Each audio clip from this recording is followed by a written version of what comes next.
The morning after the love pillar departed from the swordsmith village, Tanjirou was wandering around the grounds of the village.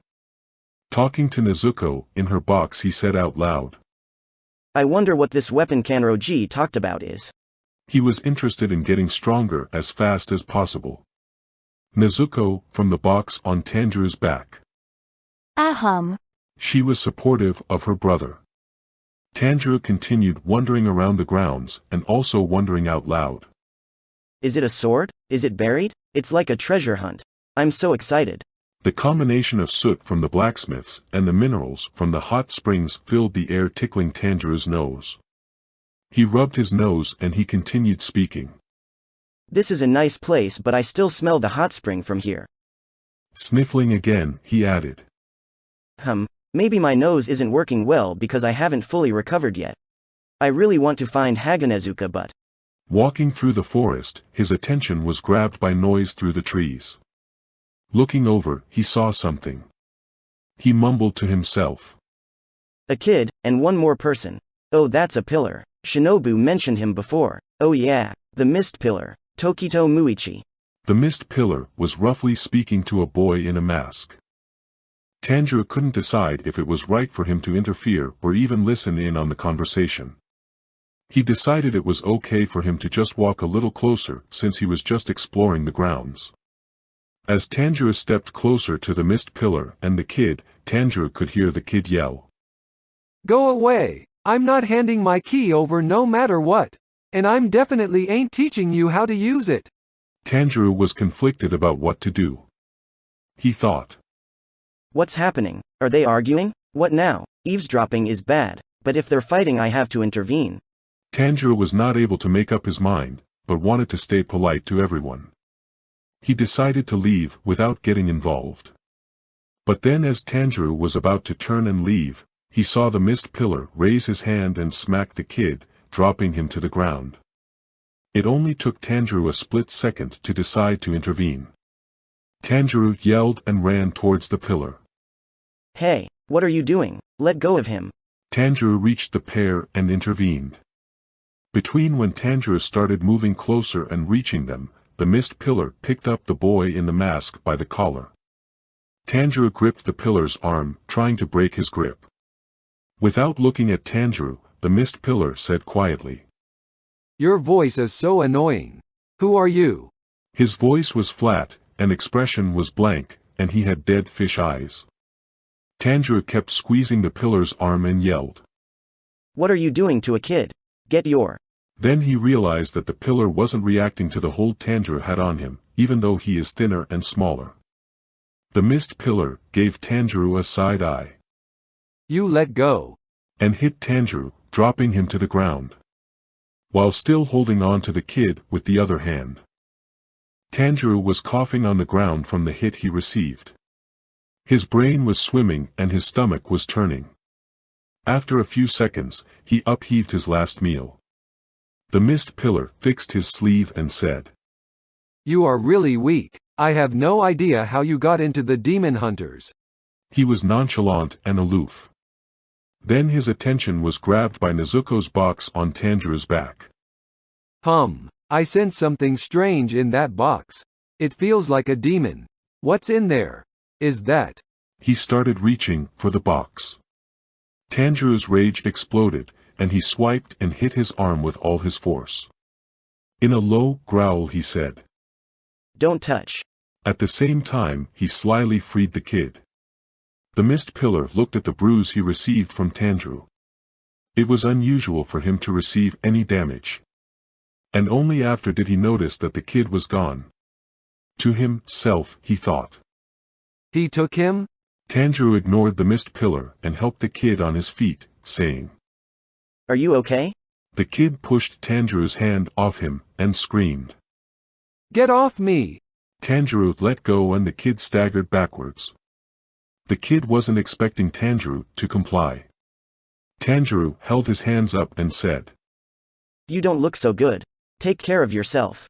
He was concerned about the kid. The kid waved his arms around and screamed. Go away! I'm not handing this key over to anyone. Not even under torture. It is gonna break very soon. He looked angrily between Tanjirou and the mist pillar. The mist pillar looked at the kid deadpan. Have you ever been under torture?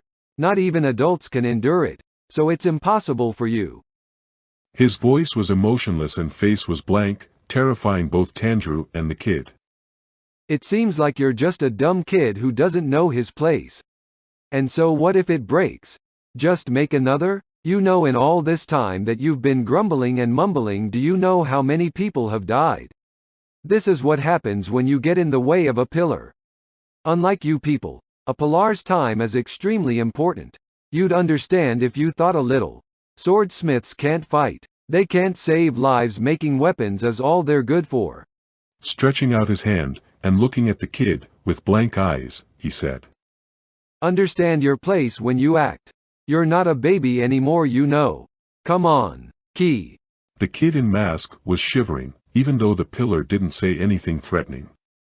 His air and aura was enough to intimidate. Tanjirou didn't react with fear. He reacted with indignation and irritation.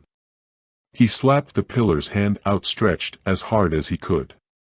The mist pillar looked down at his slapped hand. What is this about? He was confused by the interaction. He felt he was clear in his explanation and demands. Tanjirou raised his hands, shaking with rage. This just doesn't sit right with me. I'm not exactly sure why. What about consideration? You can't just forget the considerate here. That's just cruel. Tanjirou stopped carrying about hierarchy. The mist pillar cocked his head and asked. Am I acting cruel?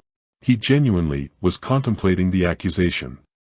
Tanjirou, through grit teeth, continued yelling. You are correct. Everything you said is more or less right. But even though you're not wrong, swordsmiths have a very important job. They possess amazing skills that are different from swordsmen. Because frankly, if they don't forge swords for us, we can't do anything at all, right? The noise attracted more people to the situation. Swordsmen and swordsmiths need each other to function properly. They both fight the same fight. We fight every day, albeit in different places. The mist pillar was done thinking about the situation and accusation. He was done wasting time and being nice. The mist pillar sighed and said, Sorry, I don't have time to talk about dumb stuff. And faster than Tanjirou could react, the mist pillar chopped Tanjirou into the neck, knocking him out. Tanjirou fell to the ground. With fleeting consciousness, he saw someone who looked like Haganazuka. Through darkness, Tanjirou heard. So what now? Can I carry him all the way back down on my own?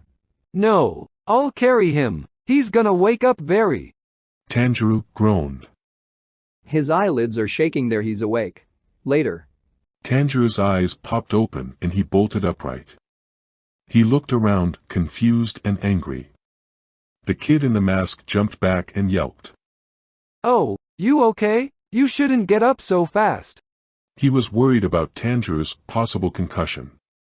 Tanjirou whirled towards the kid and blurted out.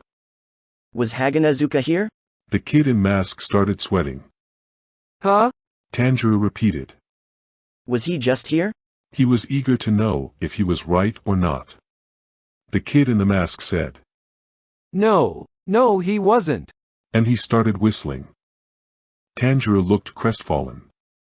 He said. Oh, I see. Then maybe it was my imagination. He was really hoping to have found his swordsmith. Then he remembered what happened before he was knocked out. Snapping back at the kid, he said. And the pillar? The kid in the mask answered in anger. I gave him the key, so he left. Tanjirou reached for his neck where he got hit and said.